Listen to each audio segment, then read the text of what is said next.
नमस्कार, मैं भास्कर तिवारी। आप देख रहे हैं UPNewsClip.com। मुद्दे वही हैं, सवाल वही है। आज हम पहुंचे हैं अयोध्या जिले के ग्राम सभा पलिया कुचेरा में। हमारे साथ मौजूद हैं प्रधान प्रतिनिधि के रूप में भाई साहब। वही बात होगी जो अक्सर हुआ करती है। गांव के मुद्दे होंगे। जो प्रवासी मजदूर गांव में आए थे वो क्या इस समय हैं या फिर वही अपने जहां से आए हुए थे उसी धाम को बढ़ा चुके हैं, क्या है मनरेगा के तहत कितने रोजगार उपलब्ध हुए, यही सब सवाल होंगे। प्रधान जी, आपका बहुत बहुत स्वागत है। सबसे पहला सवाल ये कि जब लॉकडाउन शुरू हुआ था जी, तो जिलाधिकारी महोदय की तरफ से आप लोगों को क्या दिशा निर्देश दिया गया था?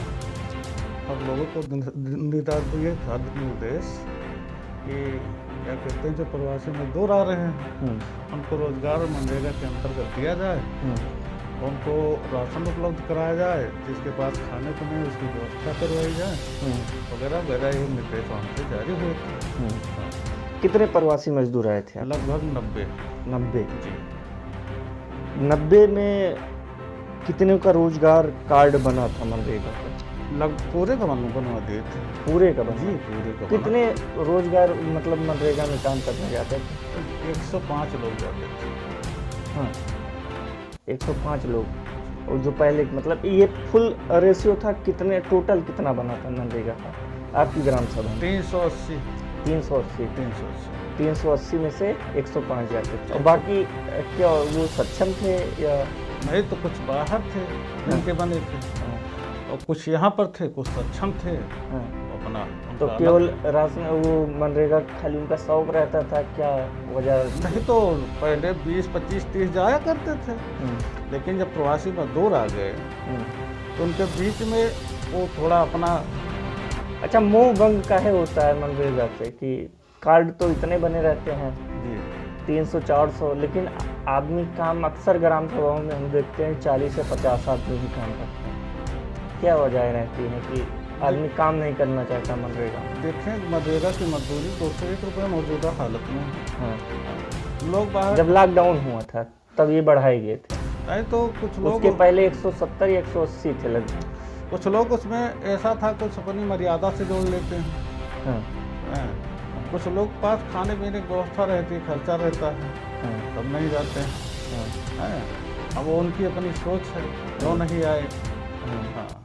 इसलिए मतलब अपने आप को ये समझते हैं कि हम जाएंगे तो वहाँ छोटे हो जाएंगे समाज की नज़र में।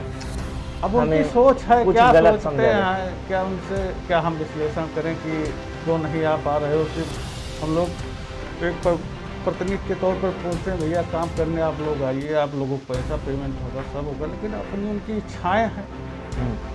प्राइमरी में आपके जो प्राइमरी विद्यालय हैं कितने? 2 प्राइमरी विद्यालय हैं। दोनों में लाइटों की व्यवस्था? हाँ, दोनों में लाइटों, समरसेबुल, छाहट दीवार, लाइटों की व्यवस्था। हाँ, तो जब प्रवासी मजदूर रुके तो उनको कोई बाहर से कोई व्यवस्था तो नहीं करनी पड़ेगी? नहीं, जो लाइट वगैरह की? नहीं, कुछ नहीं, कुछ एकदम पंखे वगैरह सब? हाँ, कुछ ऑल कंप्लीट। राशन कार्ड का कुल क्या लेके था? राशन कार्ड हमारे यहाँ इस समय 300 के ऊपर है लगभग। 300? हाँ, और 102 अंत्योदय राशन कार्ड धारक।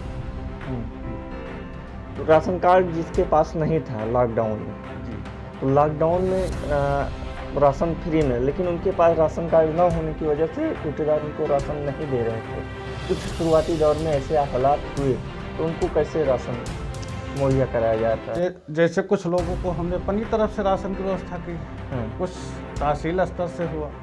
तहसील जो पैकेट जो किट लिए जाते थे, जो आते थे वो शुरुआत में ही उनको दे दिया जाता था प्रशासन से। लेकिन वो तो 2-3 दिन की या 4 दिन की खुराकें होती थी, या हफ्ते भर आदमी चला लेगा, एक सिंगल आदमी होगा तो उसके बाद क्या होता था उनका? उसके बाद वो अपनी व्यवस्था रहती थी। हाँ, जो व्यवस्था में दिक्कत होती थी हम लोग गांव निकलते थे, उनकी मदद करते थे। गांव सेंट्राइज कितनी बार कराया गया? 3 बार। 3 बार। ये किस मदद से कराया गया? मैंने स्वतः अपने पास से करवाया था, किसी मदद से नहीं। 14वां राज्य वित्त नहीं, कहीं से कोई पेमेंट मैंने नहीं लिया। अभी नहीं। लिया नहीं कि आया नहीं? नहीं, हम उसके विषय में जानकारी नहीं किए। मैं प्रधान प्रतिनिधि हूँ, मेरा कर्तव्य बनता है कि मेरा गांव सुरक्षित रहे। सुरक्षा के मद्देनजर मैंने सरकार के साथ अपना भी सहयोग जो हो सका वो किया। किया।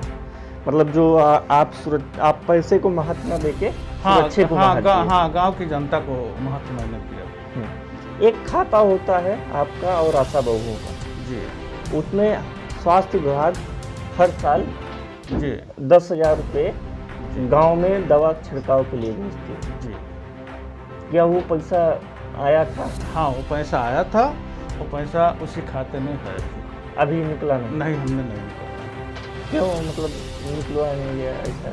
मैंने वो सैनिटाइजर गांव करवाना था, अपने पास से करवा दिया। उसकी आवश्यकता मैंने नहीं समझी। जो जिसकी फोटो मेरे पास है, मैंने साबुन बांटा, सैनिटाइजर बांटा, उसके रिकॉर्ड उस पैसे की आवश्यकता आपको नहीं समझी, तो इसीलिए आपको पैसा नहीं। आशा बहू बोली रहे कि हाँ पैसा निकलवाया जाए? नहीं, उन्होंने नहीं कहा। उन्होंने कहा ही नहीं। अब इस समय हुआ है डेंगू को लेकर जी, और डेंगू के लिए अब फॉगिंग कराई जा रही है और जो उनके लावा है डेंगू के उसको नष्ट करने के लिए कोई दवा छिड़काव वगैरह गाँव में ऐसा स्वास्थ्य में? हाँ, अभी क्या कहते हैं एनम ने एनम ने क्या कहते हैं स्वास्थ्य विभाग से दवा आई थी, जिसका छिड़काव हमारे सफाई कर्मचारी ने पूरे ग्राम सभा में किया।